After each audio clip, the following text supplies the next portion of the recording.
Bom dia, meus irmãos e meus amigos. Eu quero, neste momento, dar continuidade à palavra de meditação dessa semana, baseada no texto de Mateus, capítulo de número 14, quando ontem nós estávamos falando que o apóstolo Pedro teve ousadia para crer no sobrenatural e para pedir para Jesus que ele andasse sobre as águas também, assim como ele viu Jesus fazendo este milagre, ele queria ser participante deste milagre também.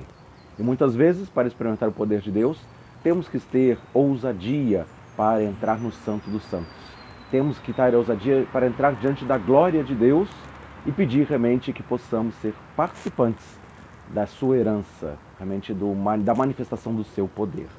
Mas além desta ousadia para pedir para caminhar sobre as águas, Pedro também teve obediência por fé. Então Jesus disse, vem, e ele foi. Saiu do barco e começou a andar sobre as águas. O que faltou para Pedro foi perseverança, para que, tendo feito a vontade de Deus, ele cumprisse ou recebesse o cumprimento da promessa de experimentar todo o poder de Deus e caminhar no meio das águas tempestuosas e ser mais do que vencedor diante das circunstâncias por meio de Jesus Cristo. Ele obedeceu à voz de Jesus, ele teve fé, mas ele não teve perseverança. E quando viu o vento contrário, ele teve medo e começou a afogar. Mas o que o texto diz, nesse texto de Mateus capítulo 14, versículos 28 até o 31, que quando ele começou a afundar, ele gritou por Jesus, ele clamou, Senhor, salva-me! E Jesus imediatamente foi em direção a ele, o tomou pela mão e o fez ficar em pé. O apóstolo Pedro andou sobre as águas, experimentou o sobrenatural de Deus, porque ele teve essas qualidades, coragem, ousadia, obediência por fé. E a pergunta é, por que ele andou? Porque ele teve essas qualidades. Agora, e Jesus? Por que Jesus andou sobre as águas? Como é que ele teve sobre si esse poder sobrenatural, o poder dos milagres acontecendo na vida dele? E aí muitos respondem, porque ele era Deus. E não, ele não era Deus naquele momento. Ele se esvaziou de ser Deus e assumiu a forma de servo. Reconhecido em figura humana, foi obediente até a morte de cruz. Pelo que Deus o exaltou sobremaneira e o colocou acima de todo nome que se possa referir no céu, na terra e debaixo da terra, como diz a palavra de Filipenses capítulo 2, versículos de 5 a 8. Jesus não estava na forma de Deus.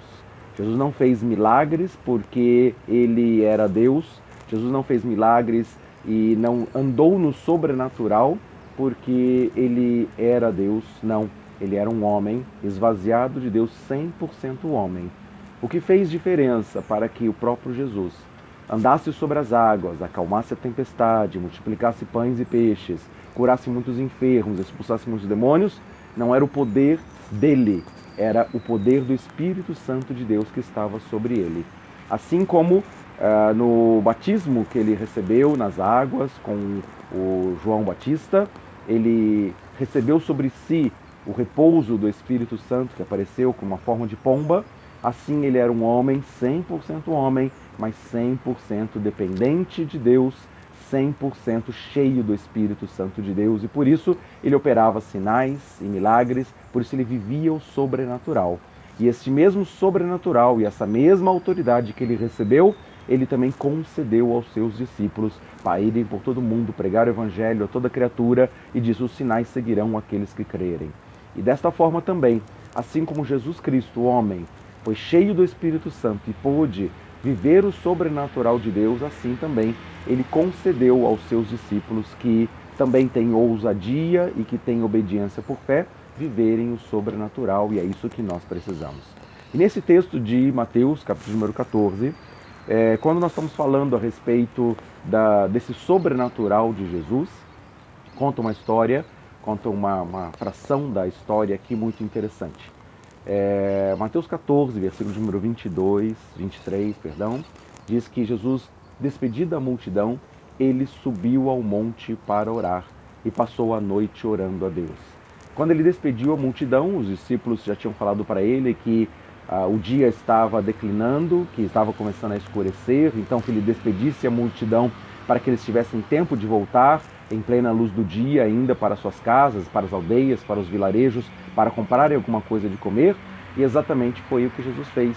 Despediu as multidões ali no final da tarde, e então, depois disso, ele subiu ao monte para orar, e passou a noite ali orando a Deus, quando, na sequência do texto, no versículo número 25, fala que na quarta vigília da noite, Jesus viu no mar, de cima do monte onde ele estava orando, ele viu os discípulos envoltos numa tempestade, com perigos, que precisavam então do socorro dele, quando então ele desceu para socorrer os seus discípulos andando sobre as águas.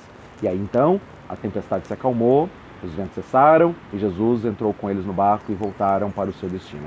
Mas, especificamente nesse contexto, o que nós estamos vendo é que Jesus subiu ao monte ao anoitecer. E o dia judaico começa às 6 horas da tarde.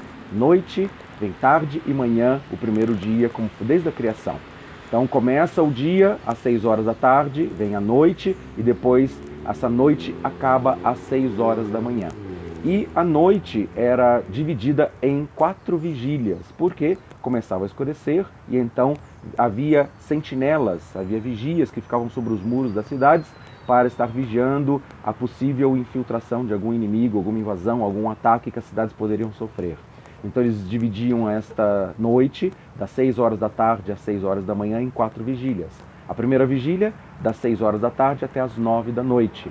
Segunda vigília, das 9 à meia-noite. A terceira vigília, da meia-noite às 3 da manhã. E a quarta vigília, das 3 da manhã às 6, quando estava então raiando o dia. E então aí a sentinela poderia relaxar, porque então já estava claro para que então visse realmente a situação que estava acontecendo, a uma possível invasão das cidades por inimigos que estivessem ali cercando. Então, o que diz nesse texto aqui, Mateus 14, 24 e 25, que Jesus subiu ao monte no final da tarde, depois de despedir da multidão, e na quarta vigília da noite então, ele vendo os discípulos em apuros com a tempestade, então Jesus desceu até aquelas águas, andou sobre o mar e foi em encontro dos seus discípulos para socorrê-los, para acalmar a tempestade e para que então eles pudessem ser salvos. O que aconteceu com o homem, Cristo Jesus, homem, ele esteve orando, talvez em torno das 6 horas da tarde até as 3 horas da manhã. 9 horas de oração ele teve naquela noite, e na quarta vigília, a partir das 3 horas da manhã até as 6, então ele desceu do monte e foi em direção aos seus discípulos andando sobre as águas. Jesus andava sobre as águas, não porque ele era Deus, mas porque ele dependia do Pai, e ele orava ao Pai para que o poder do Espírito Santo viesse sobre ele. Ele vivia o sobrenatural porque ele, um homem comum, ele era 100% cheio do Espírito Santo, porque ele buscava a glória de Deus, o poder da ressurreição, os milagres para que ele operasse, segundo ele via o Pai fazer, assim ele fazia também. E nós, se queremos viver o sobrenatural, precisamos orar mais do que 9 segundos a cada dia, precisamos orar mais do que 9 minutos a cada dia, precisamos buscar ao Pai e sermos verdadeiros adoradores em espírito e em verdade. Se nós buscarmos, nós veremos a glória de Deus. A glória de Deus vai ser manifesta e nós vamos poder andar sobre as águas também. Vamos poder acalmar as tempestades e vamos ver todo o poder da ressurreição de Jesus Cristo vivo em nós. Para a glória de Deus, que seja assim, em nome de Jesus.